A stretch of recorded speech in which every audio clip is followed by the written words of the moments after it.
기도합니다. 하나님, 이 시간도 저희들 주님 앞에 예배드리기 위하여 주님 앞에 나옵니다. 살아계신 하나님께서 우리에게 얼굴 비춰주시고 우리에게 주고자 하시는 말씀으로 공급하여 주시옵소서. 부족한 종이 이 자리에 섰사오니 입술을 주장하여 주시고 이 부족한 종은 감춰주시되 오직 하나님의 권능 있는 말씀만이 선포되게 인도하여 주시옵소서. 모든 것을 주님께 의탁드리며 예수님의 이름으로 기도드리옵나이다. 아멘. 예. 어느 깊은 둠의 산골에서 때묻지 않게 그곳에서 태어나서 자란 순심이가 이제 돈을 벌겠다고 무작정 서울로 상경을 했습니다. 그래서 어렵게 일자리를 구했는데 고급 아파트에 가정부로 들어가게 됐습니다. 순심이의 그런 아주 순수하고 성실한 태도에 대하여서 집 주인은 아주 흡족해 했습니다. 근데 어느 날 이 주인이 자기 친구들을 모아놓고 식사를 대접하게 되었습니다. 그날 음식은 모든 것이 만족스러웠는데 조금 매웠는지 손님들이 물을 많이 찾는 겁니다. 그래서 순심이도 열심히 물을 가져다가 주었습니다. 그러다 어느 한 손님이 물 좀 가져다 달라고 하자 순심이가 갔다가 잠시 후에 빈손으로 돌아온 겁니다. 그 이후에도 여러 사람이 물을 요청했지만 순심이는 움직이지 않고 그 자리에 그냥 서 있는 겁니다. 그러자 그 주인이 물을 빨리 갖다 달라고 재촉을 했습니다. 그러자 순심이가 하는 말이 저기요, 우물 위에 누가 앉아 있는디요? 그 외에는 여러분들이 상상하시기를 바랍니다. 이 물은 아닌 줄 알면서도 괜히 생각을 하니까 먹기가 깨름직합니다. 오늘 우리가 물에 관하여서 이야기를 계속 하게 될 겁니다. 오늘 본문에 보면 37절에 이렇게 나옵니다. 명절 끝날, 곧 큰 날에. 여기서 나오는 명절은 우리가 계속해서 보아왔듯이 초막절입니다. 초막절 마지막 날이 되는 것이죠. 그때에 예수님께서 서서 외쳐 가라사대 누구든지 목마르거든 내게로 와서 마시라. 나를 믿는 자는 성경의 이름과 같이 그 배에서 생수의 강이 흘러나리라. 이렇게 말씀을 합니다. 그리고 요한 사도는 이는 믿는 자들이 받을 성령을 가리켜서 하시는 말씀이라 이렇게 말합니다. 여러분들은 신앙생활을 좀 하셨더라면 이 말씀은 여러 번 들었을 것이고 그렇게 복잡해 보이거나 어려워 보이는 말씀이 아닌 것처럼 생각되어질 겁니다. 그저 우리가 수긍하고 넘어갈 수 있는 그런 말씀이리라 이렇게 생각할지 모릅니다.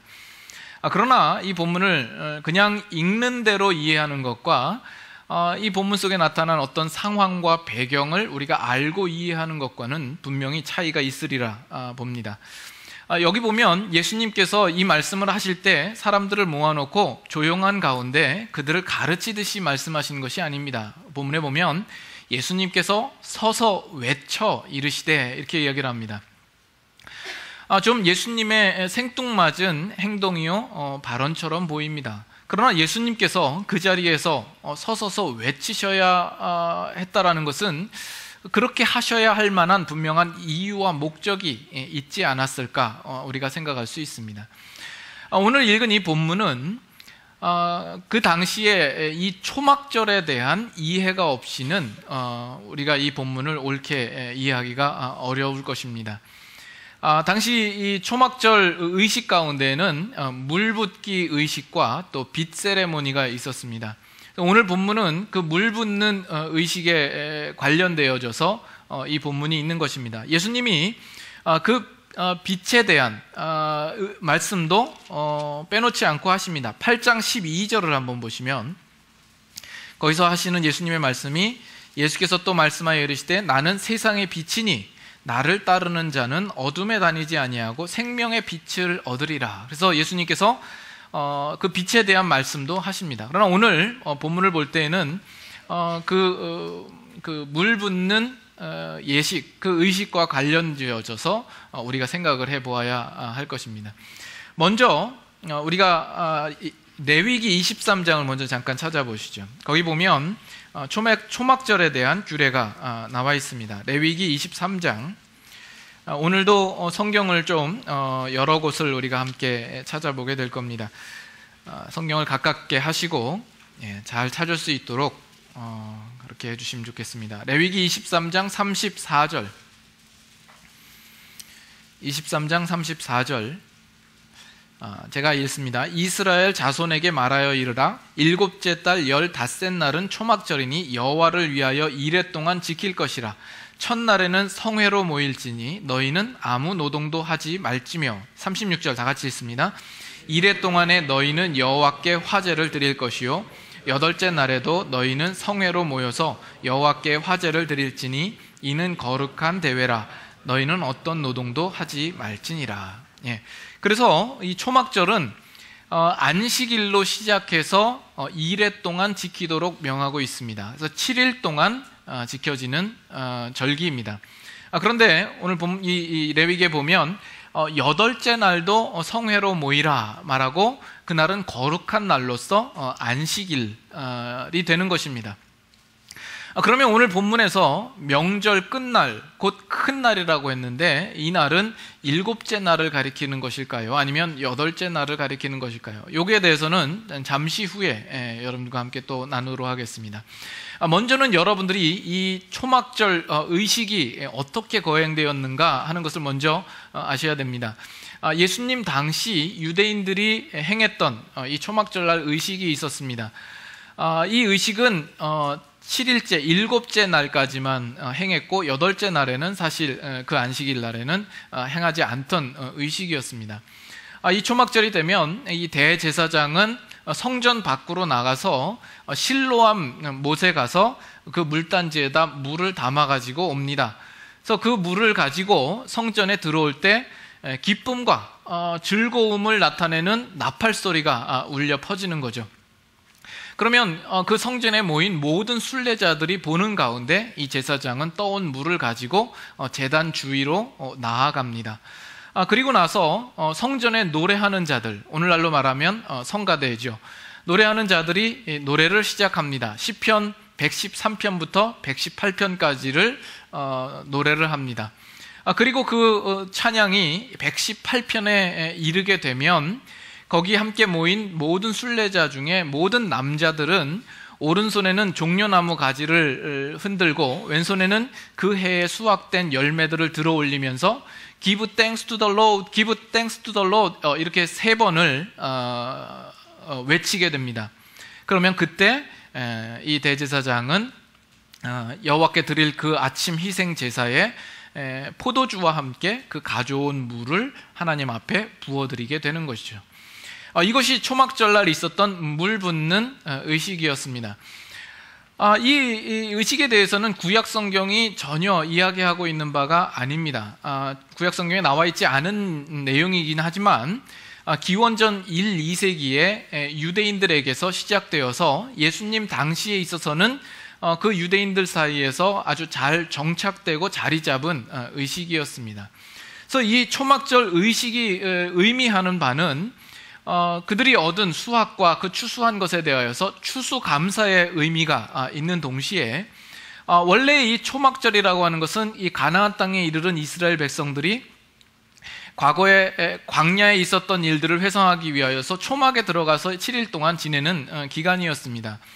그래서 특별히 이 초막절날 그 광야 기간 동안에 그의 선조들이 건조한 땅에서 목마를 때에 하나님께서 한 반석을 지정하여서 그 반석에서 터져 나오는 그 물을 그들이 마심으로써 목마름을 해소했던 그 놀라운 기적적인 사건을 또 회상하게 되는 것이죠. 뿐만 아니라 나아가서 이 물 붓는 의식은 그들이 행하는 이 농사에 있어서 때를 따라 적절히 비를 내려주기를 염원하고 또 기대하는 그런 마음이 함께 포함되어 있습니다. 스가랴서 14장을 한번 보겠습니다. 스가랴서 14장. 스가랴서 14장. 스가랴서가 어디 있나? 스가랴서 14장은 13장 뒤에 있습니다. 말라기 앞에 있겠죠.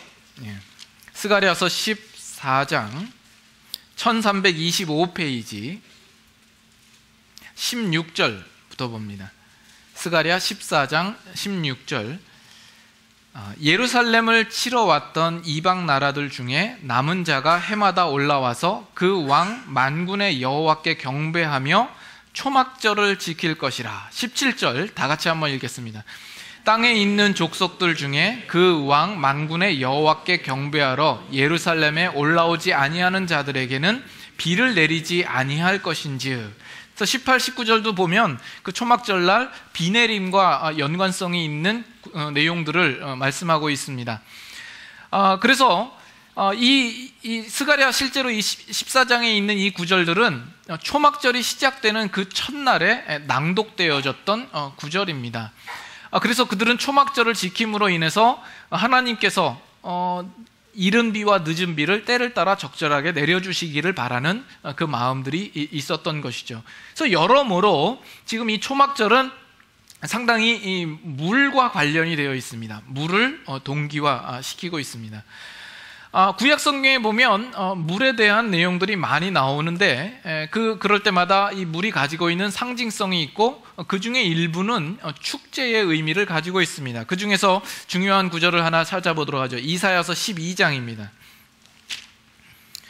이사야서 12장 구약 성경 981페이지 이사야서 12장 2절을 봅니다. 보라, 하나님은 나의 구원이시라. 내가 신뢰하고 두려움이 없으리니 주 여호와는 나의 힘이시며 나의 노래시며 나의 구원이심이라. 3절 다 같이 읽습니다. 그러므로 너희가 기쁨으로 구원의 우물물에서 물을 기르리로다. 하나님께서 베푸시는 그 구원으로 말미암아 기뻐하며 노래하는 그 노래의 내용이 나와 있습니다. 그래서 이 초막절날 이 이스라엘 유대 백성들이 물을 제단에 부음으로써 그들이 또 다르게 의미하고 있는 바는 하나님께서 이루실 이스라엘의 장차 나타날 회복과 하나님의 베푸시는 그 구원의 기쁨을 노래하는 어떤 축제적인 의미가 이 초막절에 들어와 있는 것입니다. 중요한 것은 바로 이 초막절 마지막 때에 예수님께서 등장하셨다라는 것이죠. 예수님께서 나타나셔서 그들에게 외치기를 누구든지 목마르거든 내게로 와서 마시라 라고 말씀하셨던 거죠. 이 명절 끝날이라고 한 이 끝날이 7일째냐 8일째냐 그거는 학자들마다 견해가 다릅니다. 7일째로 본다고 하면 이 초막절날 물 붓는 의식이 가장 초절정에 이르렀을 때에 예수님께서 그 초막절에 나타난 그 의미들을 가지고 내게로 와서 마시라라고 말씀하셨을 것이고, 만약에 8일째라면 이제 초막절 그 모든 의식이 끝나고 이제 그 다음날 모든 그 순례자들의 생각 속에, 기억 속에 그 초막절에 대한 의식이 가장 깊게 각인되고 남아있을 때에 예수님께서 말씀하신 것일 겁니다. 그래서 그것이 7일째냐 8일째냐 그것이 중요한 것이 아니라 그 초막절 마지막 날에 예수님께서 등장하셔서 예수님께서 오신 것이 바로 이 초막절의 완성자요 성취자로서 오셨다라는 사실들을 선포하고 있는 것이다라는 겁니다. 그래서 예수님께서 갑자기 서서 외치시는 이 내용이 그냥 느닷없이 생뚱맞게 하시는 말씀이 아니라 그 초막절을 바라보시고 그 초막절과 관련하여서 지금 예수님이 그 성취자로 오셨음을 선포하고 있는 내용이라는 거예요. 우리 조재선 목사님이 그 석사학위 논문 주제가 이 요한복음에 나타난 유월절과 이 초막절의 성취자로 오신 예수 그리스도였습니다. 그래서 아마 이 부분에 대해서는 아주 잘 아실 거예요. 그래서 예배 끝나고 혹시 모르시면 우리 조 목사님한테 가셔서 2부 순서 가지시면 되겠습니다. 이사야서 보면 이사야도 아주 예수님과 비슷한 어떤 초대의 예언을 한 적이 있습니다. 이사야 55장 한번 보시죠. 이사야 55장 구약성경 1035페이지 55장 1절 찾으셨으면 한번 다 같이 한 목소리로 읽도록 하겠습니다. 오라 너희 모든 목마른 자들아 물로 나아오라. 돈 없는 자도 오라. 너희는 와서 사 먹되 돈 없이 값 없이 와서 포도주와 젖을 사라. 여기 보면 이사야도 모든 목마른 자들아 물로 나아오라 초대를 합니다. 이 이사야는 그 언약의 성취될 것을 바라보면서 예언으로서 지금 말하고 있습니다. 근데 지금 이사야가 말한 것과 예수님이 오늘 본문에서 이야기한 것과는 어떤 차이가 있습니까? 이사야는 그저 목마른 자들을 물로 초대하는 것밖에 할 수 없었습니다. 그러나 예수님이 지금 하는 것은 목마른 자들아 누구든지 목마르거든 내게로 와서 마시라라는 거예요. 예수님께서 그 생수의 근원으로서 나타나시고 그들에게 물을 공급하는 공급원으로서 지금 말씀하시고 있다라는 것입니다. 지금까지 이 유대인들에게 있어서는 그의 선조들이 광야에서 물이 없었을 때 하나님께서 반석을 터치게 하셔서 그 가운데서 그 물을 내게 하셔서 그들의 갈증을 해소하게 했던 그 물이 가장 기적적이고 역사적인 물로서 기억되어 왔습니다. 그러나 예수님께서는 지금 그 물을 생수를 공급하시는 반석으로 오셔서 지금 말씀하시고 있는 거죠. 그 배에서 생수의 강이 흘러나리라. 그래서 그 선조들이 마셨던 물과는 비교할 수 없는 큰 것을 약속하시고 또 그 자리로 초대하고 있는 것입니다. 한 가지 더 말씀드리면 이 사도 요한이 이 예수님의 말씀에 대하여서 지금 이 요한복음의 독자들로 하여금 그 이해가 실패되지 않도록 그 부분을 분명하게 해석하고 짚고 넘어가고 있습니다. 이것은 모든 믿는 자들이 받을 성령에 관하여서 하신 말씀이라 이렇게 이야기를 하죠. 구약 성경에 성령을 하나님께서 보내실 것이고 우리에게 허락하여 주실 것에 대하여서 많은 부분 물로서 비유하고 표현하고 있는 내용들이 나옵니다. 우리가 한 세 구절만 한번 찾아보도록 하죠. 같은 이사야서 44장, 이사야서 44장 3절 다 같이 한번 읽겠습니다. 나는 목마른 자에게 물을 주며 마른 땅에 시내가 흐르게 하며 나의 영을 내 자손에게 나의 복을 내 후손에게 부어주리니. 여기도 보면 목마른 자에게 물을 줄 것을 말씀하며 나의 영을 내 자손에게 부어주리라 말씀을 합니다. 에스겔서 36장 좀 더 뒤로 가셔서 에스겔서 36장 25절입니다. 구약성경 1207페이지 에스겔서 36장 25절 그 내용을 잘 생각하시면서 들어보시기 바랍니다. 맑은 물을 너희에게 뿌려서 너희로 정결하게 하되 곧 너희 모든 더러운 것에서와 모든 우상 숭배에서 너희를 정결하게 할 것이며 또 새 영을 너희 속에 두고 새 마음을 너희에게 주되 너희 육신에서 굳은 마음을 제하고 부드러운 마음을 줄 것이며 27절 다 같이 읽습니다. 또 내 영을 너희 속에 두어 너희로 내 율례를 행하게 하리니 너희가 내 규례를 지켜 행할지라. 여기서도 보면 25절에 맑은 물을 너희에게 뿌릴 것을 말씀하시면서 새 영을 허락하여 주실 것에 대하여 또 말씀하고 있습니다. 요엘서 2장 한번 봅니다. 더 뒤로 가셔서 소선지서 요엘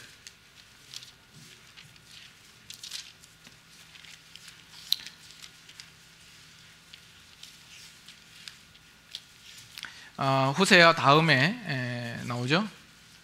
요엘서 2장 28절 우리 상반절만 한번 읽겠습니다. 28절 상반절만 다 같이 했습니다. 그 후에 내가 내 영을 만민에게 부어주리니. 여기도 보면 내 영을 주시는데 부어준다라는 표현을 하죠. 마치 물을 붓듯이 그 영을 부어줄 것을 이야기를 합니다. 그것이 오늘 요한복음에 예수님께서 그 물에 대하여서 말씀하시고 요한 사도는 그것을 오실 성령에 대하여서 하시는 말씀이라 이렇게 분명히 정의를 내리고 있죠. 그래서 지금 초막절에 대하여서 다시 한번 이제 간단하게 정리를 하면 이 유대인들은 이 초막절을 알고 이 초막절을 잘 지키기 위하여서 힘썼습니다. 그들 나름대로는 규례대로 이 초막절을 지키느라고 힘썼습니다만 이 초막절이 가지고 있는 하나님의 궁극적인 목적에 대하여서는 온전하게 이해가 없었던 것이죠.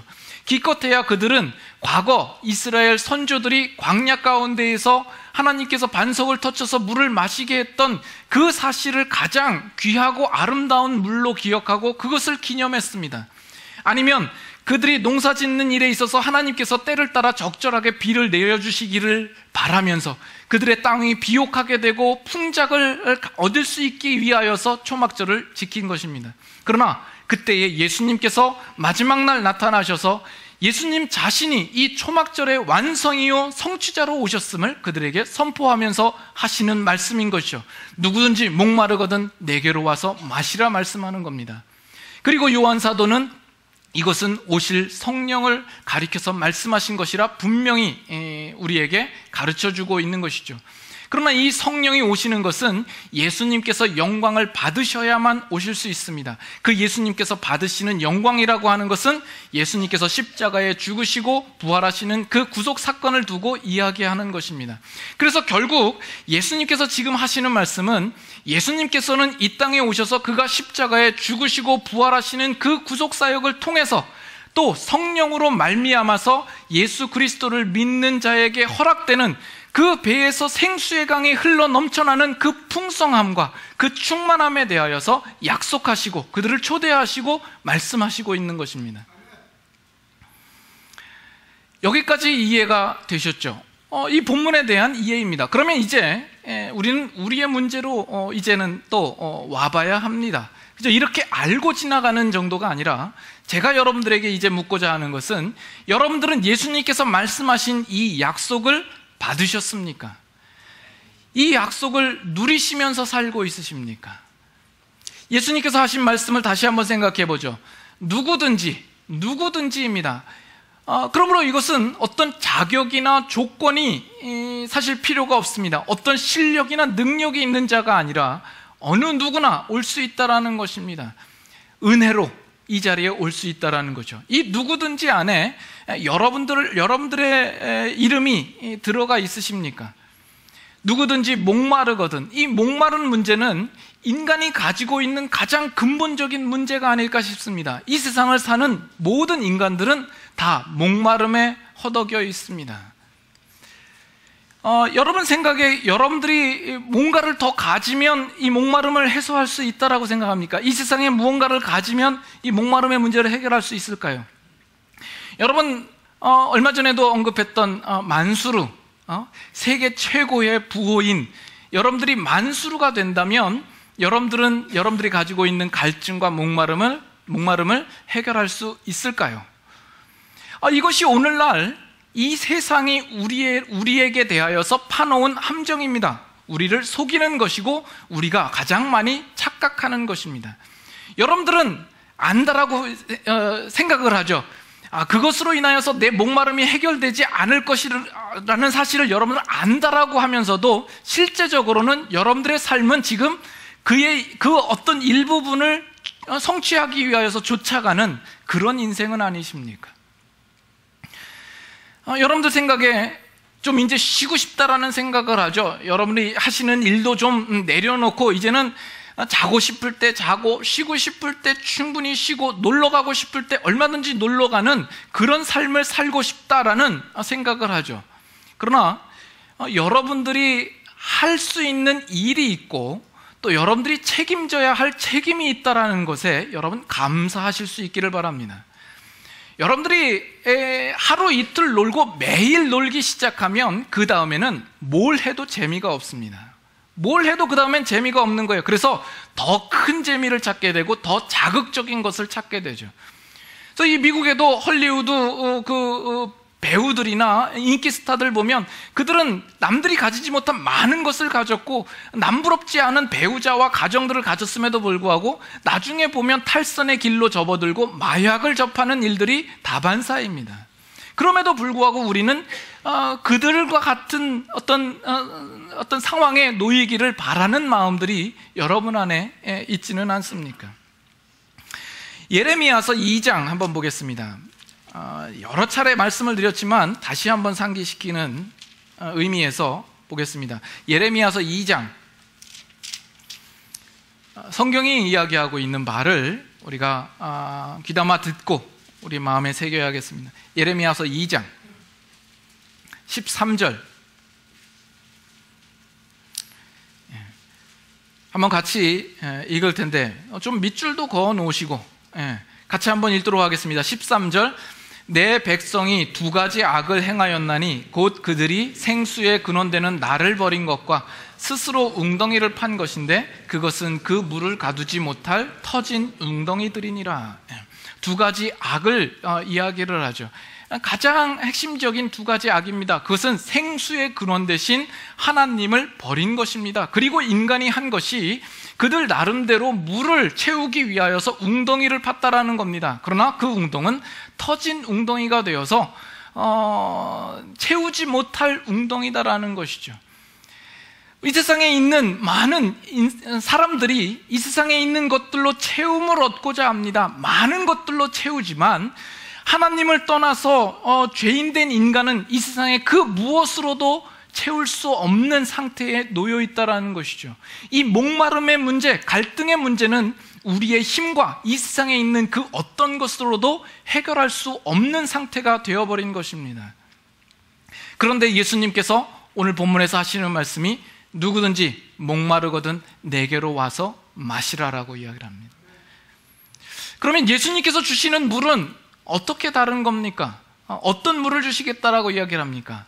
나를 믿는 자는 그 배에서 생수의 강이 흘러넘치리라, 흘러나오리라. 이 부분이 또 재미있습니다. 여러분, 배가 더 큽니까? 강이 더 큽니까? 여기서 말하는 배는 바다에 떠 있는 배가 아니라 우리 이 배입니다. 벨리, 이 배입니다. 배가 더 커요? 강이 더 커요? 이거 뭐 말 하나 만하죠. 강이 비교할 수 없이 더 큽니다. 이 배가 강을 품을 수 없습니다. 담을 수 없습니다. 근데 예수님께서 하시는 지금 이 약속은 그 배에서 생수의 강이 흘러 넘친다라는 거예요. 여러분, 이 상상이나 되십니까? 아까 터진 웅덩이에 대한 이야기를 했습니다만 우리나라 속담에 그런 이야기가 있죠. 밑 빠진 독에 물 붓기. 밑 빠진 독에 물을 부어서 여러분 채울 수 있습니까? 채워지지 않죠.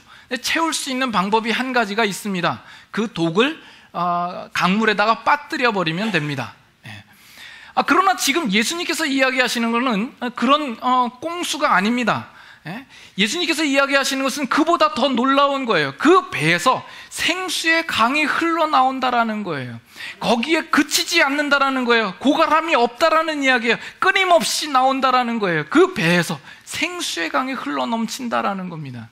이것이 예수 그리스도를 믿어서 성령을 받은 자들에게 주어질 약속으로서 예수님께서 우리에게 말씀하시고 있는 겁니다.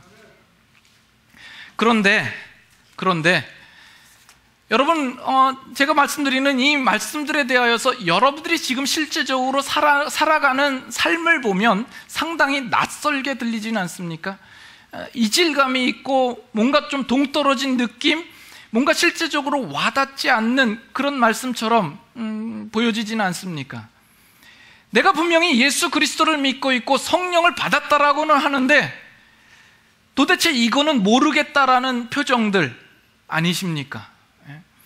내가 예수 그리스도를 믿어서 신앙생활을 하면서 경험하는 것과 성경 속에서 예수님께서 우리에게 약속하시는 것과 전혀 맞지가 않아요. 이질감이 있고 괴리감이 있어요. 안타까운 것은 오늘날 우리가 신앙생활을 하면서도 그런 괴리감에 대하여서 우리가 고민하지 않는다라는 점입니다. 생수가 있든 말든 흐르든 말든 거기에 대해서 관심이 없고 내 신앙을 돌아볼 기회조차 가지지 않는 거죠. 오히려 체념하고 포기하고 살고 그저 지식으로 알고 있고 나중에 죽으면 천국 가는 그 한 가지를 붙잡고 살아가는 거죠. 지금 말씀드리는 이 순간에도 여러분 안에는 별 기대감이 없지는 않습니까? 그 배에서 생수의 강이 흘러 넘친다는데 그 깊이와 그 넓이와 그 풍성함 속에 들어가지 못하는 내 신앙의 문제에 대하여서 전혀 심각성을 느끼지 못하고 있지는 않습니까? 제가 여러 번 늘 말씀을 드리죠. 성경에 보면 그 초대교회 가운데서 사도들이 감옥에 갇힙니다. 그러나 그 감옥 속에조차도 그들은 하나님을 찬양합니다. 그들은 채찍을 맞고 핍박을 받습니다. 그 상황 가운데서도 기뻐하며 즐거워하며 공회 앞을 떠납니다. 그들이 죽임을 당하지만 그 죽임을 당하는 상황 속에서도 억울함을 표하지 않습니다. 빌립보서에 보면 사도 바울은 감옥 속에 있음에도 불구하고 오히려 감옥 밖에 있는 자들을 향하여서 위로합니다. 주 안에서 기뻐하라, 항상 기뻐하라. 그리고 사도 바울이 고백하는 것은 내가 어떠한 형편에 처하든지 자족하는 일체의 비결을 배웠다라고 이야기를 합니다. 그러나 우리가 오늘 신앙생활하는 우리의 신앙생활 속에서는 이런 것들이 전혀 경험되지 않고 있다라는 점이죠. 우리는 여전히 갈급함과 목마름 속에서 허덕이고 있지는 않습니까? 내가 이렇게 실제적으로 현실 속에서 어려움과 이런 목마름 속에 있는데 왜 교회에 와도 교회는 나의 이런 목마름을 채워주지 않느냐? 왜 목사님은 나의 갈급함에 대하여서 위로의 말씀과 채워주는 말씀을 해주지 않느냐? 여러분들의 기도의 내용도 언제나 채워주십시오, 언제나 이 목마름을 해결해 주십시오라는 기도밖에 하진 않습니까? 그러나 오늘 예수님께서 이미 우리에게 약속하시고 있는 말씀이 나를 믿는 자는 그 배에서 생수의 강이 흘러 넘친다라고 말하고 있지 않습니까? 다윗이 고백하는 내용이 뭐예요? 시편 23장에 보면 23편에 보면 내 잔이 넘치나이다 라는 거죠. 이것이 하나님을 알고 예수 그리스도를 믿는 자들 가운데서 정말 당연스럽게 나와야 할 입술의 고백이요 마음의 고백이어야 합니다. 내 잔이 넘치나이다. 여러분들도 신앙 안에서 이 고백이 있습니까? 여러분의 신앙은 그냥 조그만 고프 하나 가지고 다니면서 고프가 뭔지 아세요? 아니면 뭐 소주잔 같은 거 하나 들고 다니면서 10년 전, 20년 전에 받았던 그 은혜, 그때 흘렸던 눈물 담아가지고 다니면서 그때를 회상하는 정도의 그저 그렇게 가난한 신앙생활을 하고 있지는 않습니까? 히브리서 11장 한번 보겠습니다.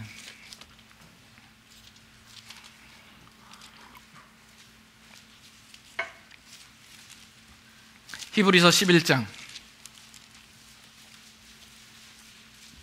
33절 제가 읽습니다.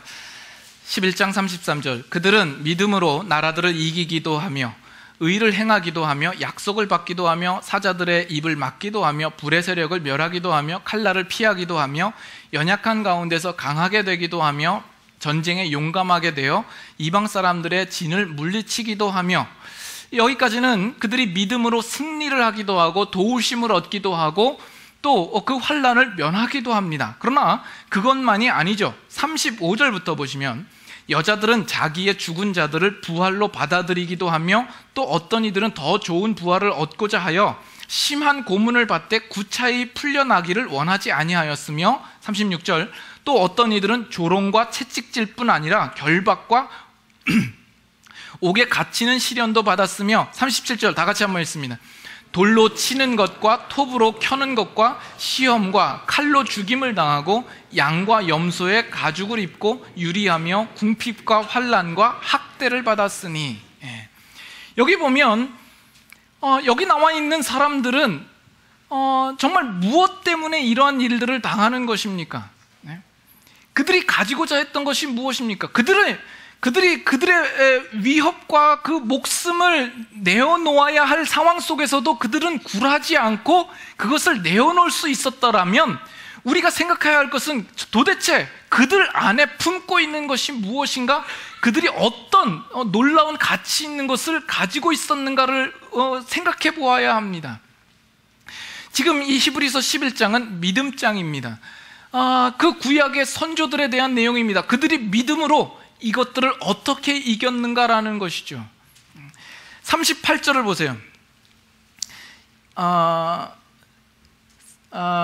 38절까지 사실은 읽었어야 되는데 39절을 보면 이 사람들은 다 믿음으로 말미암아 증거를 받았으나, 그들이 가졌던 것은 믿음이었습니다. 그들은 보지 못하는 것, 바라는 것들을 바라보고 가지는 믿음이었습니다. 그들이 그 모든 위협과 공격과 그 죽음 앞에서도 기꺼이 내어줄 수 있었던 것은 그들 앞에 있는 그 무엇을 향한 믿음이었습니다. 그것 때문에 그들은 톱에 켜는 일들과 또 돌로 침을 당하고 죽임을 당하는 일까지 기꺼이 내어놓을 수 있었다라는 것이죠. 그러나 문제는 38절을 한번 보세요.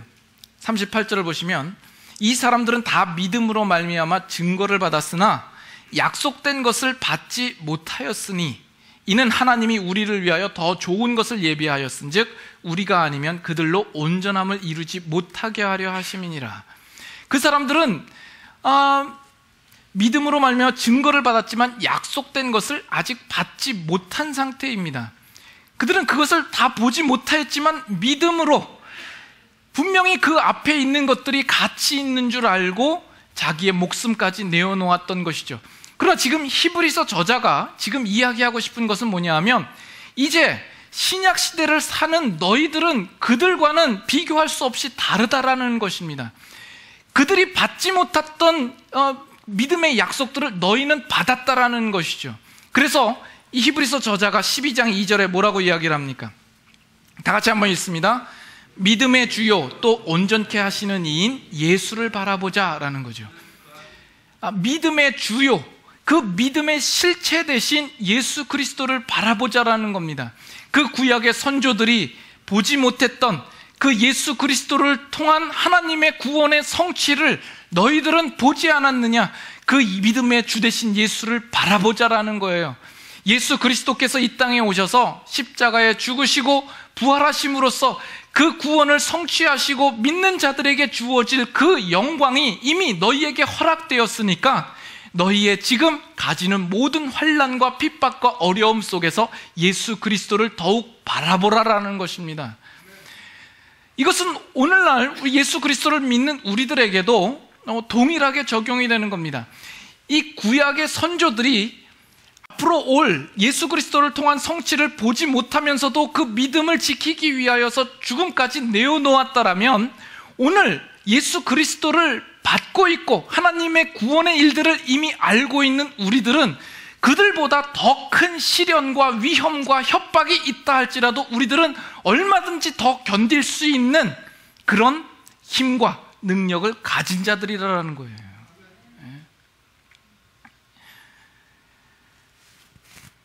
여러분 이해가 되십니까?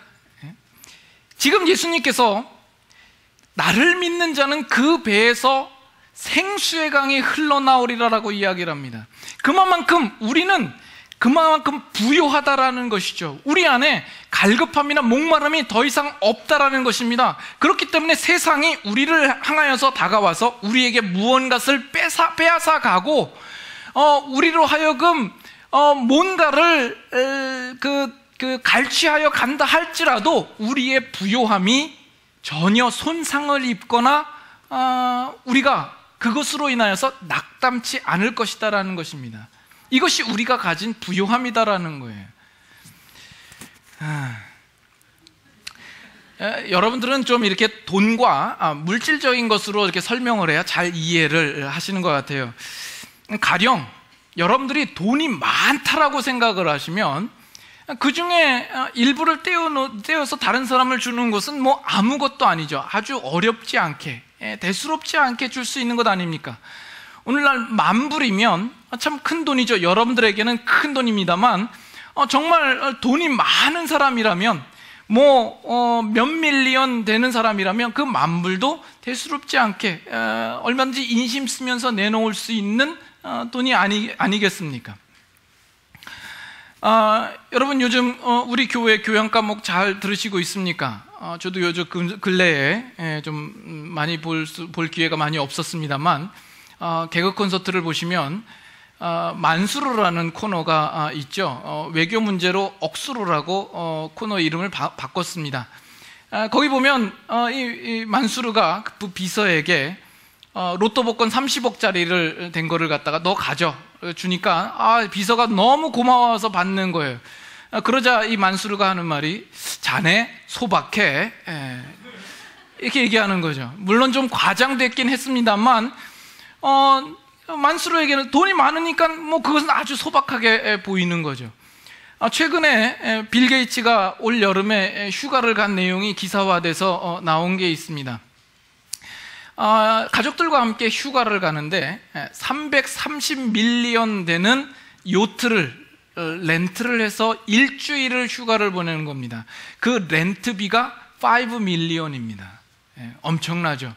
우리는 평생을 살아도 2번 살아도 다 모으지 못할 그 돈을 일주일 휴가 기간을 위하여서 배를 빌려서 거기서 휴가를 지내는 거죠. 여러분들 부럽습니까? 제가 오늘 여러분들에게 묻고 싶은 것이 이것입니다. 여러분들은 예수 그리스도를 믿는데 이 빌 게이츠나 만수르가 가진 것만 못합니까? 어떻습니까? 여러분들은 이 세상에서 만수르처럼 또 빌 게이츠처럼 살고 싶은 마음이 있습니까? 그들이 부럽죠. 저도 가끔은 부럽습니다. 이 세상을 살면서 잠깐 아쉬울 때는 부러울 때가 있죠. 그러나 이 세상에서 내가 잠깐 가지는 그들을 향한 부러움보다 사실은 그들이 나를 보고 부러워할 만한 것이 훨씬 큽니다. 비교할 수 없을 만큼 큽니다. 다만 만수르나 빌 게이츠가 지금 깨닫지 못하고 있는 거죠. 이 세상이 알고 있지 못하는 것이죠. 그러나 적어도 여러분들은 아셔야 할 것 아닙니까? 여러분들도 저와 같은 생각을 가지고 있어야 할 것 아닙니까? 그래서 제 마음에는 빌 게이츠나 만수르를 보고 5밀리언을 주고 요트를 빌려서 휴가를 보내? 그래, 보내. 지금 몇 천억을 가지고 있어? 그 중에 이 세상에서 2배로 재산을 불리기를 원해? 얼마든지 하라고 그래. 제 마음에는 빌 게이츠와 만수르를 향하여서 인심 쓰는 마음입니다. 제가 이런 사람입니다. 이제 아멘에서 박수까지도 여러분 멋있지 않습니까? 그러나 이게 예수 그리스도를 믿는 모든 신자들에게 주는 부요함입니다. 하나님의 특권이요 우리에게 주는 축복인 거예요. 세상에 부러울 것이 뭐가 있습니까? 이것이 신자들의 부요함입니다. 예수 그리스도를 믿는 자들이 이 세상에서 그 무엇으로도 우리의 부요함을 앗아갈 사람이 없습니다. 우리는 결코 고갈되지 않고 결핍되지 않고 우리는 부족함이 없는 사람들입니다. 예수 그리스도를 믿는 자는 그 배에서 생수의 강이 흘러 넘친답니다. 그것을 이 세상에 있는 그 무엇으로 비교하겠습니까? 무엇으로 바꿀 수 있을 것입니까? 이 세상이 아무리 지랄 발광을 해도 우리가 가진 그것을 앗아갈 수 없다라는 그 담대함이 우리 믿는 자들에게 있어야 하지 않겠습니까? 여러분들이 앞으로 살아가는 그 신앙 인생 속에서 이 부요함을 경험하고 누리면서 살아가시는 그런 신앙 인생 되실 수 있기를 바랍니다. 같이 찬양하겠습니다.